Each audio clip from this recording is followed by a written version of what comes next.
I'm Daniel Iraci, and welcome to Abstract Essay, where ideas take shape, thoughts find depth, and every conversation explores the art of thinking beyond the object. But today I have my special guest. He is the author of the book Vatican Daughter, other than is Joni Marie Iraci. Welcome to Abstract Essay, Ms. Joni. Can you please introduce more about yourself? Thank you for having me. Well, I wrote this rather controversial book. I started it about 10 years ago. There are a lot of church scandals, and I was at the Vatican looking at the basilica, and I thought, oh, I wonder what's going on behind the scenes now. And I got hit with the muse, and I got the title first, but I had no idea where the story was going to go. So I took a few notes and put it aside for about 10 years. I went back to school. I got my master's from Columbia University, and I wrote another book that was my thesis. And then in 2019, I went back to Italy, and I walked about 88 miles in 3 weeks. I walked all through Rome, and the story just started to, come together. And then, of course, I got sick. I had the pandemic. It was October. I didn't know what was wrong with me, but that's what it was. Nobody knew what it was back then. And so I came back, and we were on lockdown. So I wrote every day for 8 hours. I did an awful lot of research. So as I was researching Italian Jewish last names for a character, I came upon the little-known story of papal kidnappings in 1859. No, this was a real story. This is true. It happened. The Jews were sequestered in the ghetto by the Pope because Italy wasn't united. They're called the Papal States at the time, and the Pope was in charge. And they were wealthy merchants, and they had servant girls who were Christian, who worked on the Sabbath, but they were illiterate.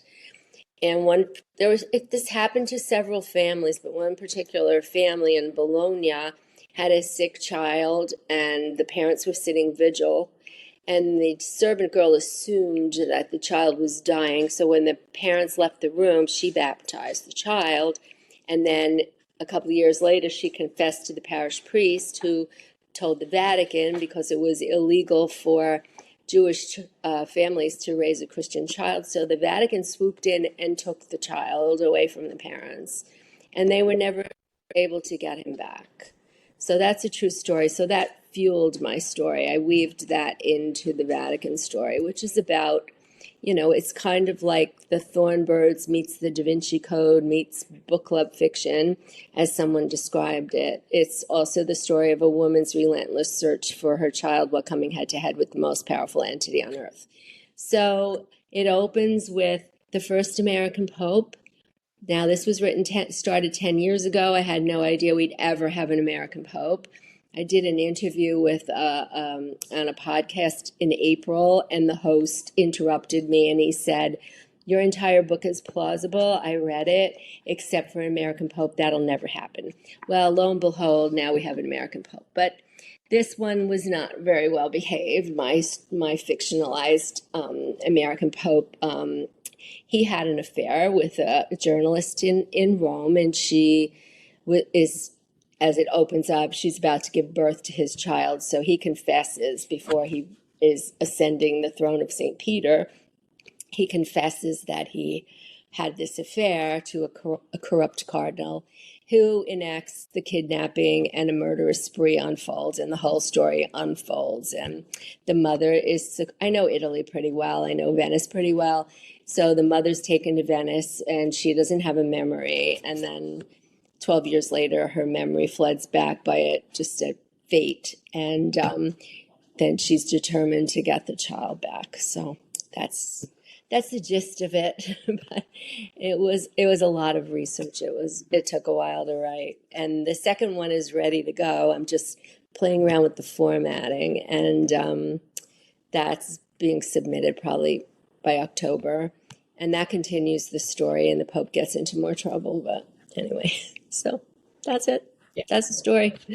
So Interesting, Miss Joni, and thank you so much for sharing your knowledge and wisdom to the world. thank you. Yeah, for more items you would like to speak on. Thank you. Yeah, it's a lot of work writing. Marketing is a whole nother thing. That's hard. We need And to publishing, market of course. But if you give up, it'll never happen. So I keep at it. So, Miss Joni, what was the defining moment of the gradual realization that whispered to you that reinvention was necessary to this book? Okay, so I always wrote.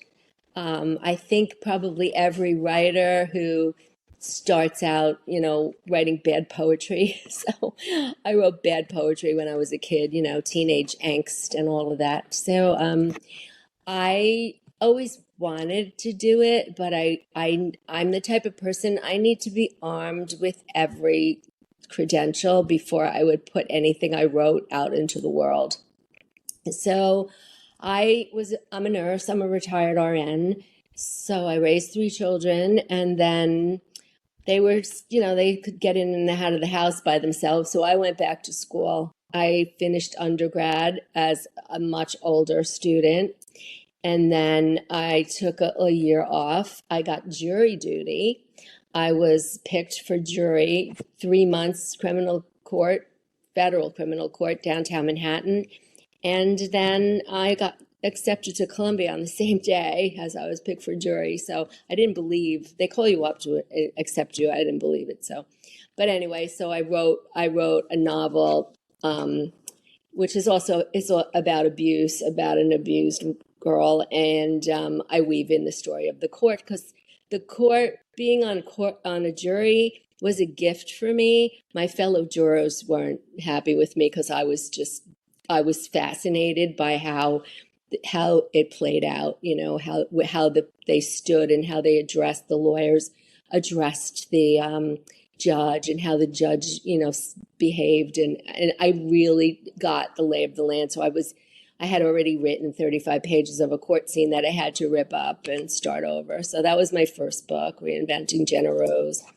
And then the second, then I waited a while and wrote the second one. So, and I have 2 more waiting to go. So my biggest problem is marketing, and, people maybe read the book, but they don't write reviews. And the best thing you can do for a writer or an author is write a review. Even if you don't like it, it's a good thing to write a review. So it's hard to get people to do that. It's hard to get people to read anymore. We live in such a hurried society. Nobody wants to sit down and read. I just got Dan Brown's book at 600 pages. I don't know. So, it's just the way it is. People like short stories. Miss Johnny, the Vatican Daughter is a powerful and evocative title. How does it reflect the central conflict of your protagonist, being torn between the immense, powerful institution of the Vatican and her own personal identity and family? Well, the way I weaved it in is she doesn't have a family per se. The Sophia, the mother, she thought orphaned, and she was in Italy. She's American, but she was in Italy in school, and she doesn't really remember her past too well. That'll all come out in the next series. But she was taken under, her landlady took her under a wing, single Jewish landlady, treated her like a daughter. So that's where she went back to, and she got her memory back. And Sophia was convinced that nobody would believe her, that the church would do something like this. And the landlady tells her about the story of the true life story of the kidnapping of Jewish children by the Pope. So she said, trust me, they'll believe you. There's a lot of scandals. And so then, several people help her in law enforcement. And it's very hard because, in doing my research, I discovered a pope cannot be convicted of a crime. They're immune. They could do whatever and not be convicted because they're essentially judge, jury, and executioner, because they're not only head of the church, they're head of the sovereign nation of the Vatican. So it's a separate entity, and they're not bound by secular law. They make their own law. So it takes a lot to get a pope to step down. They have to, really force him, or, this pope is young, so he didn't want to step down. They told him he should step down. He said, what am I going to do in the Vatican? I have to be in a monastery, and I'm too young, and I'm not going to do that. So anyway, it's interesting. A lot of interesting facts I found, doing research. And, when you do research, it takes you on all these little journeys elsewhere where you didn't think you were going to go. So I really don't know what I'm writing until I sit down to write. And it just comes. That's the way it goes. Just let it go and write and write.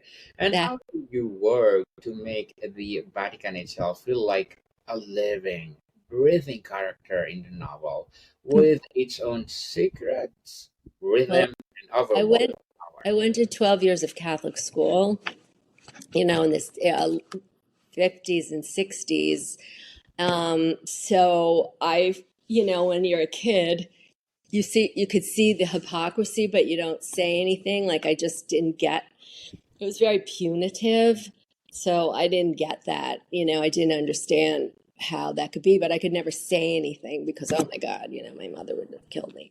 But, I just, and then of course all the scandals came out, but as an adult, like, you're kind of indoctrinated. So I taught my kids religion. I actually taught after school, religion for 8 years, and it got even worse. I mean, the priest that I was working under was in jail. He went to jail.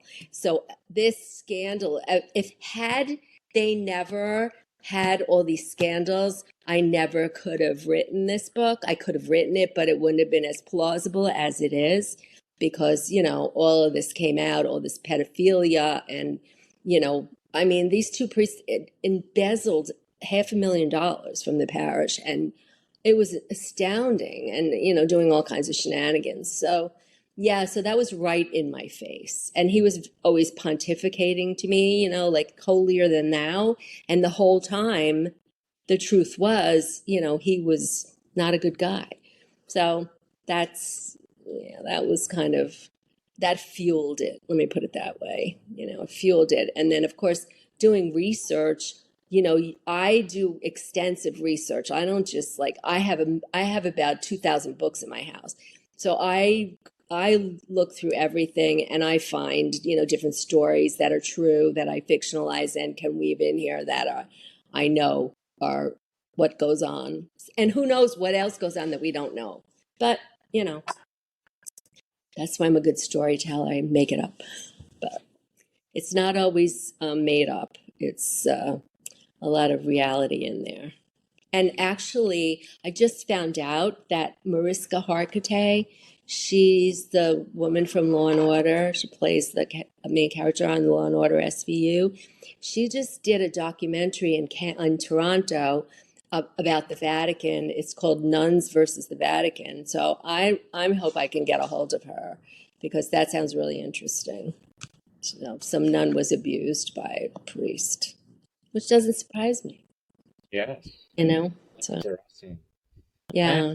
Miss Joni, tell us, is her primary struggle against the external forces of the institution, or is it internal battle between faith, duty, and personal desire? The mother you're talking about? Yes. Yes. I think she's driven by motherly instincts and motherly love, because, you seem to share this, you share a DNA, of course, with your child. You you have that instinct to protect. And once she realizes, she remembers, she's driven by this, unforeseen force to fight back and just get the daughter back, no matter at any cost.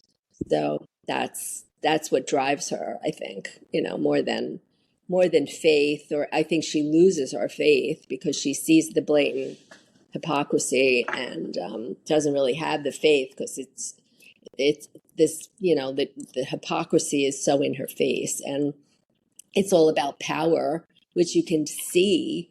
The Vatican is dripping in gold, and they're always preaching you should, give to the poor, and they're dripping in gold. So it's obvious that, it's not. I don't think it's the way it was supposed to be. So that's my philosophy, my armchair philosophy. Miss Joni, as an author, what are your short-term and long-term goals? My long-term goals. Well, I would like to be successful at it. I lucked out. Steve Berry, who's a best-selling author, he sells a book every 6 minutes. He has 27 million copies out. He is the nicest person ever. I wrote to him a year before this was published, and I said, "You don't know me. Here's my bio. Here's a synopsis of the story I wrote." He's a thriller writer. I said, "If this gets published, would you consider endorsing it?" And he wrote back, "Sure." I was so blown away. So a couple of weeks ago, he endorsed it. I sent him when it was about to be published, picked up by the publisher. I sent him a copy, the manuscript, and he had the endorsement for me. And then a couple of weeks ago, I went to meet him, and he was so gracious and wonderful. He actually asked for a copy and asked me to sign it. So I have a picture of us signing books together. Very wonderful. If I could just have a little bit of that luck, because it's basically luck. You can market all you want, but at the end of the day, I think it's luck. Just get book sales. So I don't know. I'm trying. My long-term goals is to just keep doing it as much as I can. Life does get in the way, a lot of distractions, but I'm on the verge of giving up because I'm having so much trouble with the computer, but I just plug away and hope for the best. So Hoping for the best. Good luck to your goals, Miss Joni, and looking forward for more success. Thank you so much, Daniel. What would be your piece of advice for those people out there who want to be an author like you? Well, I'm the living, breathing example of it's never too late. I changed my whole trajectory, and I got really fortunate. I joined the Authors Guild. You don't have to be published to join the Authors Guild. They're immensely helpful. I got to go to Dan Brown, the Da Vinci Code guy. I got to go to his house for dinner. That was amazing. And they're very helpful, and they give webinars. And I would say don't give up. Take whatever writing classes you can take, or email me. I have a contact form on my website, which is my name, JoniMarieIraci.com, www. And I always help authors. So you don't need a master's, but it helps, and you could just keep at it and read. The more you read, the better the writer you are. So that's Read. yeah. Thank you for that advice, Miss Joni. And can you Thank you, Mr. Daniel. Yes, can you please recommend a book or books that influence your journey? Books that influence me? Yeah. Well, Daniel Silva's books. He writes about the Vatican. Steve Berry, of course. His books are thrillers. They're set all over the world. He's a historian. Dan Brown was very influential, The Da Vinci Code, Angels and Demons, and his new book now, I'm fascinated by that. So any of those. And Sigrid Nunez, she writes about reality, and a lot of people now young people especially, write fantasy.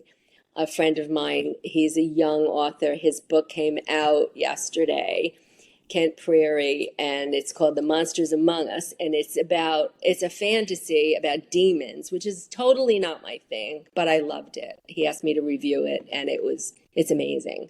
So he's very talented. So things like that, and don't just read one. I don't just read one genre. Another podcaster who's an author wrote Outback Odyssey, Paul Rushworth Brown. He's from Australia. It's fascinating. It's about the First Nation people in Australia in the Outback. Very good, epic novel, and things like that.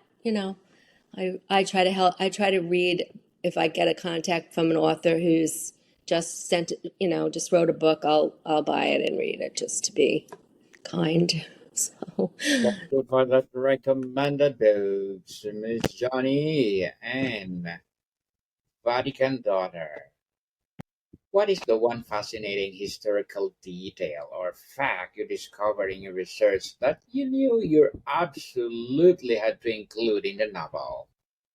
Well, the inspiration was the kidnapping of the Jewish children, because that was stunning to find out that this really happened. That a child was taken by the Vatican, or several children actually. The particular child was taken in 1859. The parents never got the child back. So, and that's a little known fact. A professor at Brown wrote a book about it, and he won a Pulitzer for it. And yeah, so that was a shock, because you're raised to think how pious and this and that, and not always the case. So yeah, that child became a priest. What choice did he have? They never let him out of the Vatican. 6 years old, he was taken. So that was really stunning. So I had to put that in the book. So Interesting fact, Miss Johnny. And before we wrap up our discussion for today, I'm inviting you to listen to my other podcast, my other podcast, because my abstract essay is already in fifth season, abstract poetry in second season, and my book 101 review in fifth season too. Comedy 101 in second season, and my food 101 in fifth season as well. Geography 101 in fourth season, and my baby podcast Law 101 and mental health 101. Love letters in fifth season, and movie 101 review and music 101 in fourth season, and science 101 and sex 101 in its first season. Please listen to them wherever you listen to your podcast. So, Miss Johnny, why is the story set in the past relevant for readers today? What themes of power, faith, and identity feel particularly urgent in our current moment? Well, you shouldn't always believe what you're told. You should find out for yourself. You grow up with a certain amount of things you have to abide by as a child, and then you find out for yourself, oh, wait a second, that's not true. So when I, was doing research, I found out like a whole bunch of stuff that I didn't know. And, the hierarchy of the church, and it's all about power. It's not necessarily about faith, not all, of course, but a good chunk are in it for the power. If you saw the movie Conclave that was out recently, that explains it to a T, how it's almost like our political system, the backbiting and the fighting just to get to the top. So it's enlightening to realize that's the same situation. Yes, Johnny Marie Iraci. Thank you so much for sharing those Vatican Daughter. Listeners, your books. Thank you for having me. So where do people buy your book, Miss? Amazon. There's a link on my website. My publisher, Collective Inc., on their website. BarnesandNoble.com. Anywhere, any indie bookstore, anywhere books are sold, you can find it. Please read it. Please review it. And email me. Tell me what you think. Be happy to hear from readers. Right here.